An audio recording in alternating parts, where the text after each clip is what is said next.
Okay, it seems like a mission impossible to have a interesting presentation about a network update directly after lunch. So we will try to make this as good as it is. And we are so few in this room, so if you have any questions, please raise your hand and I will take it directly, so we don't have to sum it up to the end of the presentation. Now I hope that this will work. We will start to see, always, this is me, so we skip this part quite quick and go to Sweden instead. I was last week up in the northern part of Sweden, and it will be up here. We still have snow there. So coming to Dubai is a quite interesting journey, actually. Sweden is a very tall country. If you put it upside down, it will reach Mediterranean Sea. It's the third largest country in Europe, and I always have a discussion with the UK people if we have a bigger system than they have. But according to amount of base station, they have a bigger system. But according to the coverage, Sweden is still the largest public safety system in the world, actually, until the German people is coming into reality. So last week we had 9.5 million inhabitants. So things can happen even in that area during a week, actually. To make this presentation as interesting as possible, we will not go into deep technical details. We will make a brief going through a phase, actually, from starting a project with an upgrade and ending it with some kind of success. And it is an interesting thing to do a live network update, because you have a lot of users that are depending on the system, and we have an uptime on the switch level according to more than the demand, actually. We have 100% uptime on the switch level. And when you do a system software upgrade, you have a very interesting situation, because when you have a technical system working, it will work because nobody is interfering with the system. But when you do an upgrade, you add people to the technology, and then you have a problem, as always. So this is a picture about expanding a system, actually. When we started in 2005, we had one base station, and the first main user group was the police, actually, and that is good to have the police as the first test user, because they are good in radio. So always have good user so early as possible in the system. It's a very good thing for an operator. So we started up with one base station. We added the first phase. Sweden was rolled out with a phase plan. It will take us, the planned rollout was for 5 years. And it was very interesting to see how the system was growing all the time. And it was also running according to plan almost all the time.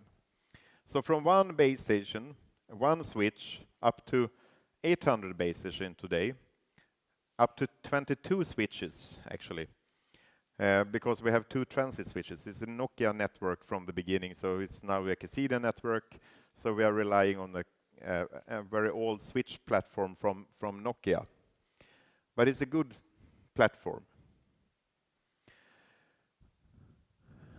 We had an interesting experience. The first release was a Nokia TETRA release 4. Then it went to be a Casino TETRA release. And we had an upgrade. We started with release 4 and upgraded the system to release 5. And we had a lot of problems. It ended up with a real discussion between my organization and the consortium. I have the consortium manager here in the in the audience. And in the final stage of this upgrade, he signed a letter that he will be responsible for all the problems that we have had. So if the user are going to have a complaint or even a major incident, the consortium was responsible for that, because we had a lot of problems. And we can see that if you look back on this upgrade and compare it to the new one that we did, and that is also what the presentation would tell you about, from release 5 to 5.5, we learned a lot. So I will go through the lessons learned and also the procedure that we did and follow when we did this upgrade. First, doing a software upgrade and having people working with technology, it is some kind of very close to Christ all the time, because you still have to deliver the 24/7 service, and it is important that if you have full-time users of the system and they don't have any other thing to rely on, you have to have a good cooperation with the user organization, because they are the users. You have to agree when can you do major things in the system when you will have no access to crucial services. The next thing is you have to do everything in the testbed. If you don't do it in the testbed, it is like really playing with the dangerous part. Everything has to be done in testbed before it go into a live network. And the best testbed for a large network is a smaller network. So also one of the lessons learned, I will come back to that item in the end. It's always good to see small networks get an upgrade before a big network. But and also make sure that you have direct connection between people in this kind of software upgrade, because you have to have a project manager in many organizations, at the user organization, at the consortium, at the operator, and so on.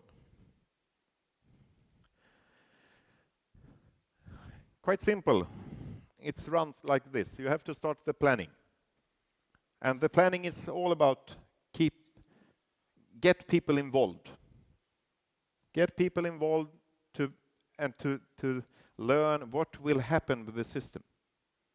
It's very simple. They have to know what will happen, because if they don't, they will complain.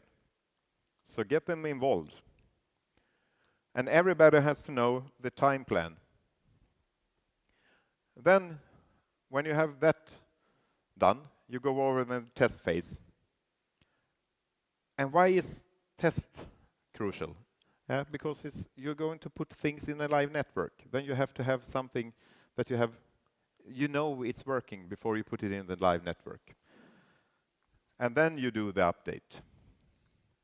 So when you look at the details, and you can see also the time frame. In Rakel, it takes 12 months before you reach the last base station. 1 year to do an upgrade.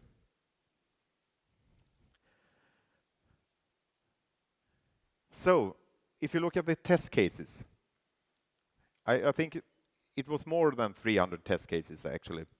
We tested all the terminals that we are using in the Rakel network. And each terminal has 2 different software, the old one and the new one. So you can go back and forth testing the functionality in different ways. And you have to test the basic calls, but of course also the handovers. So this picture shows actually you have to do the test the way from DXT 5.0 to 5.5. You have to do it the opposite way. And the reason for that is also, okay, if something happens, then you have to have a plan to go back. And you have to test it, because if you don't test it, then it will not work when you do it. Because things go wrong when you do this integration between people and technology. Then things will happen. And you have to make it as a circle. You go around. You test it, you test it, and you test it. You prepare for a crisis, actually. You prepare and plan for a crisis all the time. And you can see in this, you can see the consequences for the users. When you are doing the switches, then you have high impact on the user services. You have the system actually down for 50 minutes, for 30 minutes or 1 hour. If something goes wrong, it can be even longer time. And people relying on Oracle services will not have any services. Then, in the end, you have the base stations, TBS, TETRA base stations. And that is the simplest part, actually, but you have many, so it takes time to go through them. But the user impact when you have one base station in a way is not so huge. It's worse if you have the DXT down. So, back to basic.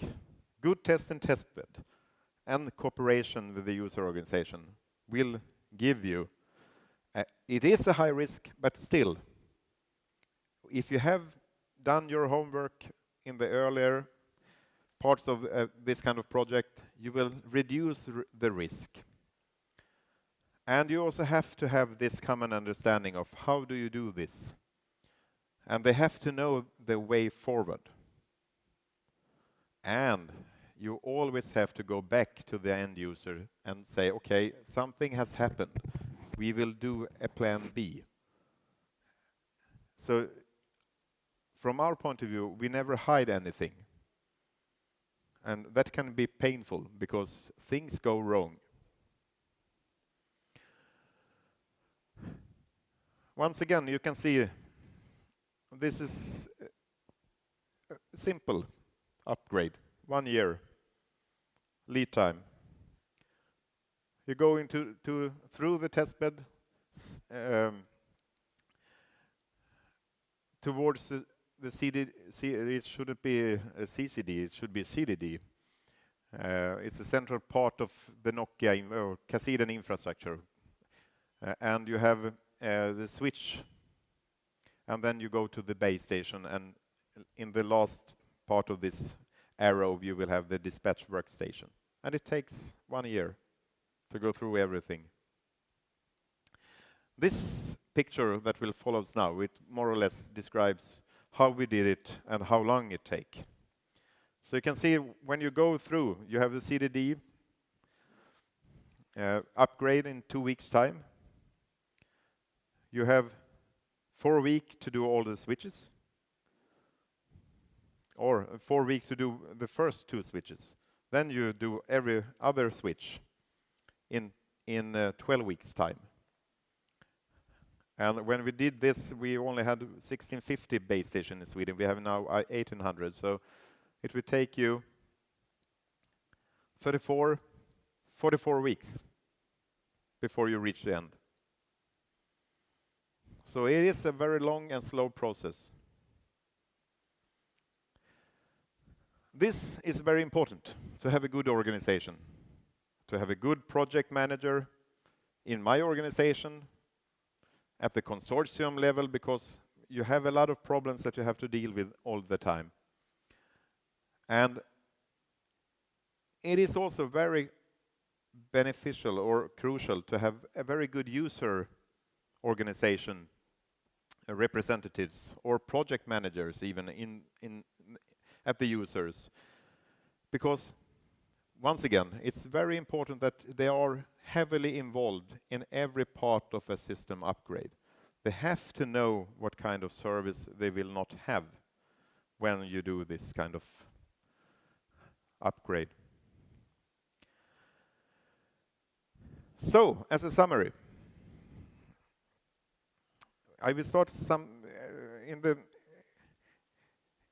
in the folder of this presentation. It was also a headline or a bullet point that, okay, the economical figures of this kind of upgrade, yeah, it is very expensive. For me as an operator to buy a new software from the operator, from Casiden, it will cost me something around 5 to 7 million euros. And it is expensive. It will bring new possibilities for the end user, new functionality and so on, but it is expensive. And in a time like this, when the government has more or less money than before, it is very important that you do the right decision.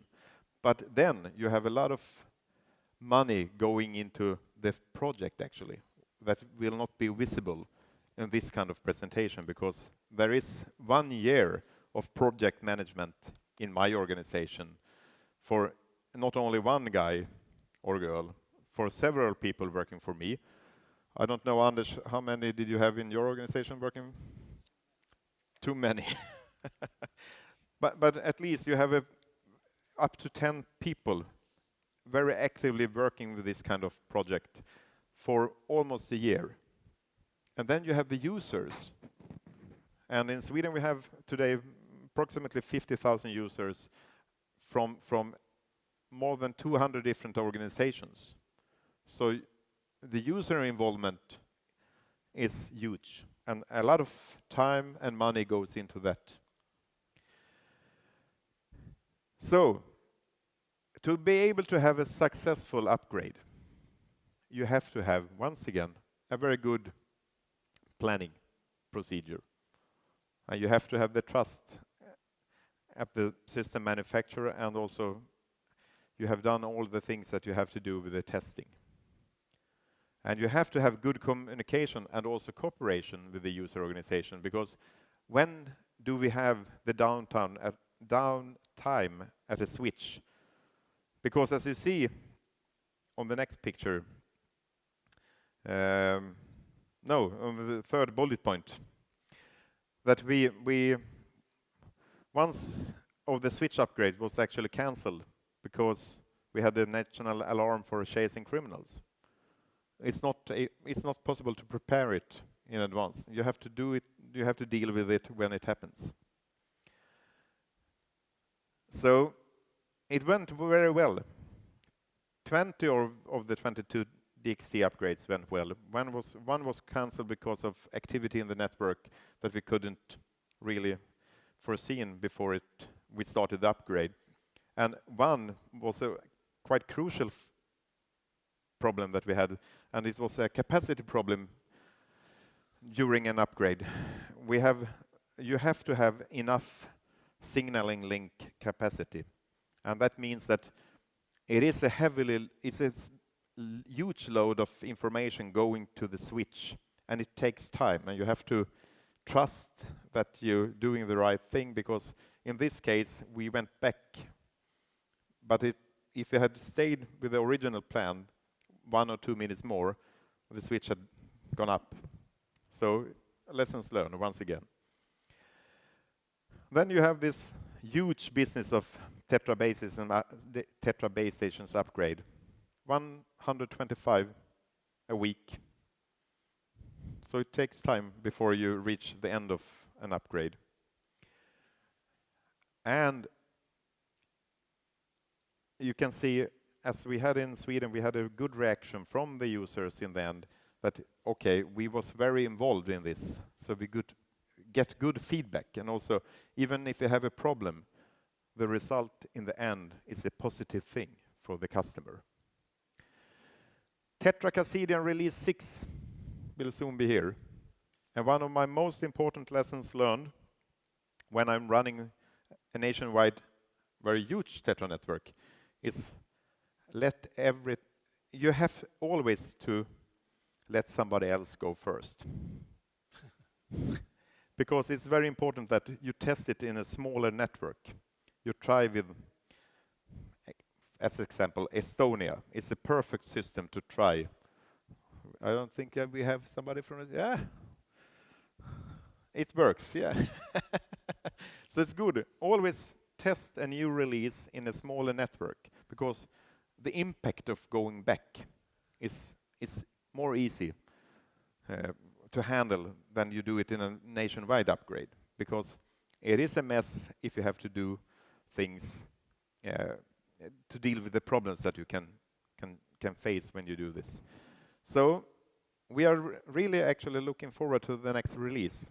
And then we're also really looking forward in Sweden now to what will come after the TETRA Cassidian Release 6. Will it be a 7 when with the integration towards TEDS, LT? How will we deal with this? So the future will tell us everything. And now I have 25 seconds for questions. Perfect. Are there any questions, please? No, there aren't. Thank you very much, Stefan. I'd just like to say that I've had a lot of experience of software upgrades in national systems, and this is so important what Stefan was talking about, because the risk can be ever so high, too high for the user to bear in some cases. And I've known it where the user organisation said, no, we will not accept this upgrade because of the potential risk to our existing services. So your methodology is incredibly important. Anyway, thanks very much, Stefan. Thank you, Brian.